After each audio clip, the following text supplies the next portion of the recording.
रस्सी जल गई परंतु बल नहीं गया। मतलब सर्जरी तो करा ली हमने परंतु जो पैर की चाल है वो अभी तक नहीं आई।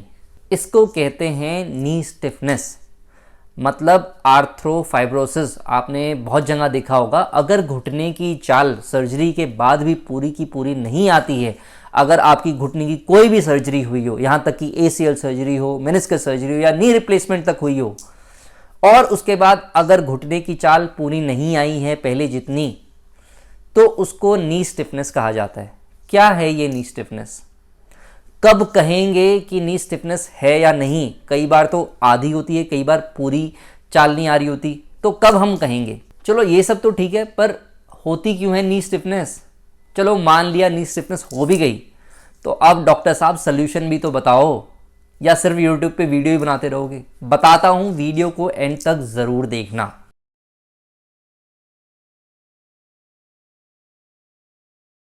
दोस्तों, नी स्टिफनेस क्या है? अगर आपने देखा होगा बरसात में घर के वो दरवाजे या वो किवाड़ जो इतने दिन तक इस्तेमाल नहीं करते हैं, वो जब कुछ दिनों के बाद खोलते हैं तो उनको खोलने में बड़ी ही तकलीफ होती है। फिर हम कहते हैं कि ऑयलिंग करनी पड़ेगी, दरवाज़ा तो अकड़ गया है, दरवाज़ा तो जाम हो गया है। उसी प्रकार से हमारे जोड़ होते हैं और जोड़ों में स्टिफनेस हो जाती है। स्टिफनेस के साथ साथ फाइब्रोसिस, मतलब फाइबर जो हैं आपस में जुड़ने लग जाते हैं या साइक्लोप्स बन जाते हैं। साइक्लोप्स मतलब मसल या टिश्यू का वो हिस्सा जो आपस में ना जुड़ के वहीं पे एक सिंगल आई, एक आंख के टिश्यू की तरह वहीं पड़ा रहता है।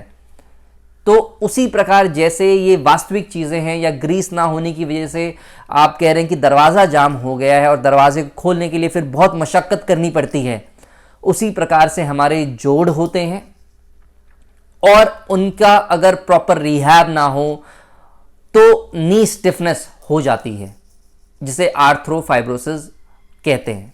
कब कहेंगे नी स्टिफनेस हो गई, मतलब कितनी रेंज ऑफ मोशन में, वो बताऊंगा इसके बाद कि नी स्टिफनेस के कारण क्या क्या हैं। दोस्तों, सबसे पहला कारण है इमोबिलाइजेशन, मतलब इत्यादिक इस्तेमाल ना करना, मतलब उस जॉइंट को वैसे का वैसा रखा और उसका अच्छा रिहैब ना हुआ। या तो ये सर्जरी से पहले भी होता है, कई लोग जो बहुत देर तक प्लास्टर लगा लेते हैं अपने आप को, या फिर ब्रेस होती है उससे बाहर निकलने का ही नाम नहीं ले रहे होते, वो ब्रेस में इतने कंफर्टेबल हो जाते हैं, तो इसीलिए कहते हैं कि रिहैब टाइमली होना चाहिए। यहां तक कि जिन मरीजों को शुगर होती है उनमें भी स्टिफनेस बहुत कॉमन है। आपने एक बीमारी का नाम सुना होगा जिसे फ्रोजन शोल्डर कहते हैं।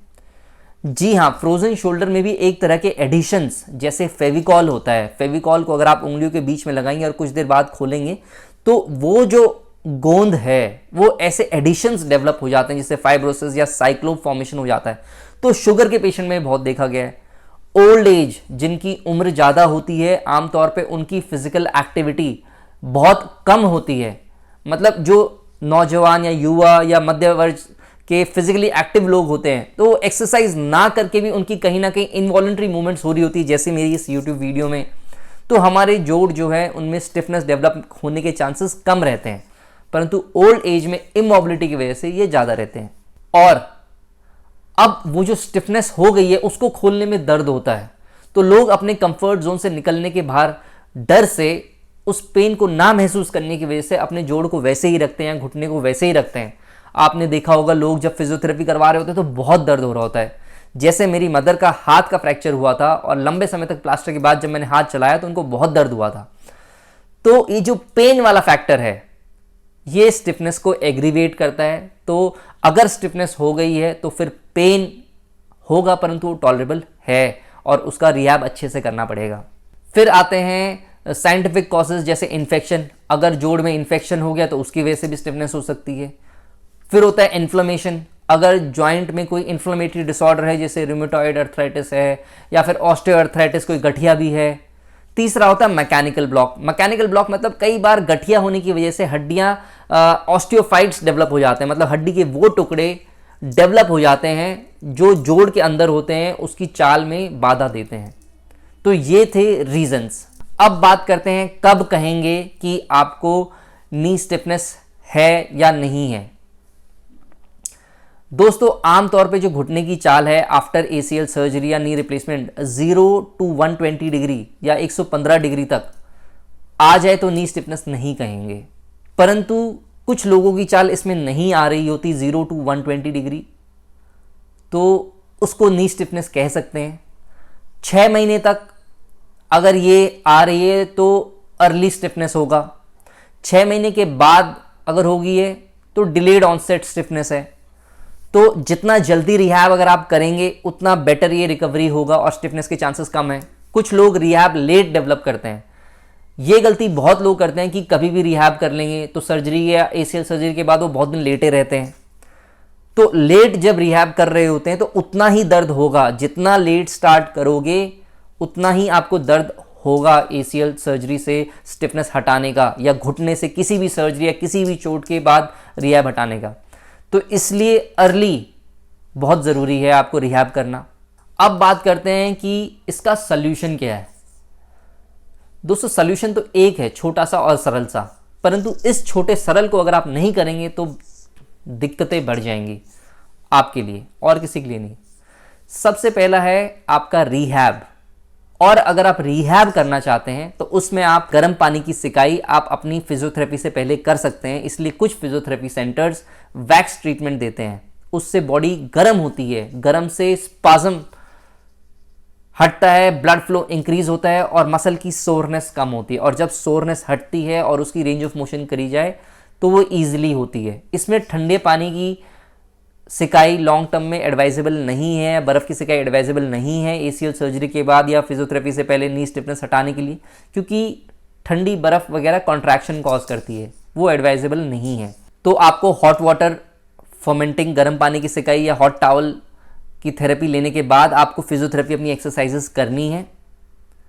और यहाँ तक कि आप एक्सरसाइजेस से पहले कोई अच्छी सी पेन किलर दवाई भी खा सकते हैं जो आपका ऑर्थोपेडिक या ACL सर्जन हमारी तरह कोई आपको दे, ताकि जब आप फिजियोथेरेपी कर रहे हो वो पेन वाला फैक्टर ना आए, जो मैंने आपको कॉजेज में अभी वीडियो के पीछे समझाया था। और कुछ लोग अगर सेल्फ फिजियोथेरेपी नहीं कर पाते हैं तो असिस्टेड घर के किसी मेंबर की, क्योंकि एंड रेंज ऑफ मोशंस में पेन होगा तो घर के किसी मेंबर की आप सपोर्ट लें, वो आपकी एक्सरसाइजेस या रिहैब पूरा एंड रेंजेस तक कराएं जितना आपके डॉक्टर बताएंगे।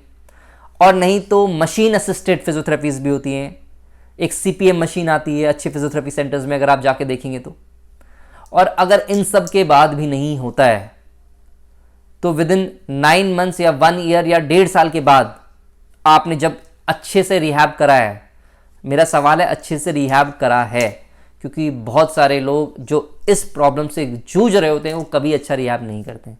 अगर अच्छा रिहैब करा है तो फिर ट्रीटमेंट है आर्थ्रोफाइब्रोलाइसिस, मतलब जो फाइबर्स बने हैं उनको तोड़ना या उनको काटना।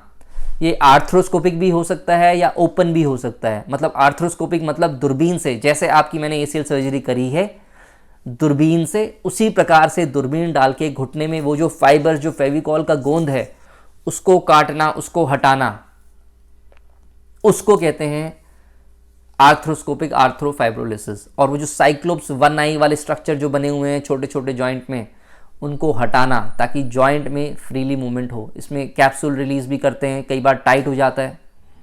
परंतु याद रखना सर्जरी सॉल्यूशन नहीं है। मैंने बार बार कहा है, सर्जरी चोट लगने से ठीक होने का जो एक पूरा दौर है वो एक जर्नी है, एक इवेंट नहीं है। चुटकी बजाते ही दूध खत्म नहीं होगा, ये एक इवेंट नहीं है, ये एक प्रोसेस है।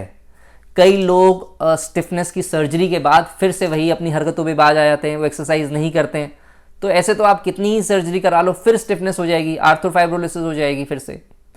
तो आर्थ्रोफाइब्रोलिसिस या नी स्टिफनेस की अगर आपने सर्जरी कराई है तो उसके बाद आपको और एग्रीवेटेड या डेडिकेटेड रिहैब करना पड़ेगा, ताकि वो जो जोड़ में चाल डॉक्टर ने ला के दी है वो उतनी बनी रहे।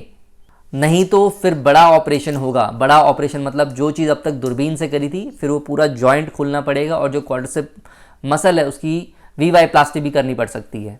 याद रखना, ACL सर्जरी या नी सर्जरी के बाद जो भी रिहैब हो वो अर्ली हो, टाइमली हो और डेडिकेटेडली हो। अगर आपके कोई सवाल हैं मुझे कमेंट बॉक्स में बताएं। अगली वीडियो में मैं बताने वाला हूं ACL अवल्जन क्या होता है। बहुत सारे लोग कमेंट में लिखे जा रहे हैं।